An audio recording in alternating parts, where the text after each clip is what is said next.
നമസ്കാരം. ഗണപതി ഭഗവാനെ വന്ദിക്കുമ്പോൾ മാത്രം ചെയ്യുന്ന ഒരു പ്രത്യേക ആചാരം മറ്റൊരു ദേവതയ്ക്കുമില്ല. അത് എന്താണെന്നറിയാമോ?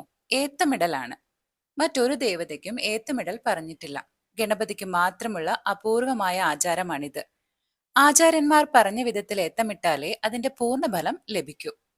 ഏത്തമിടുന്ന ശരിയായ രീതി ഇതാണ്: ഇടതുകാലിൽ ഊന്നി നിൽക്കുക. വലതുകാൽ ഇടതുകാലിന്റെ മുൻവശത്തു കൂടി കൊണ്ടുവന്ന് ഇടതുവശത്ത് പെരുവിരൽ മാത്രം നിലത്തൂന്നുക. തുടർന്ന് ഇടതു കൈയുടെ ചൂണ്ടുവിരലും നടുവിരലും വലത് ചെവിയിൽ പിടിക്കുക. വലതുകൈ ഇടതു കൈയുടെ മുൻവശത്തു കൂടി കൊണ്ടുവന്ന് ഇടത് ചെവിയിൽ പിടിക്കുക. ഇപ്പോൾ ശരീരത്തിന്റെ നടുഭാഗം വളച്ച് കുനിഞ്ഞ് ഇരു കൈമുട്ടുകളും താഴേക്ക് കൊണ്ടുവരിക. നേരെ നിവർന്ന് മുകളിലേക്ക് വന്ന് പൂർവ്വസ്ഥിതിയിൽ നിൽക്കുക. ഇതാണ് ഒരു ഏത്തമിടൽ. ഏറ്റവും കുറഞ്ഞ എണ്ണം 3 5, 7, 12 എന്നിങ്ങനെ എണ്ണം വർദ്ധിപ്പിക്കാം. ശരീരശാസ്ത്രം അനുസരിച്ചും ഏത്തമിടലിന് അനവധി ഗുണങ്ങളുണ്ടെന്ന് പറയുന്നു.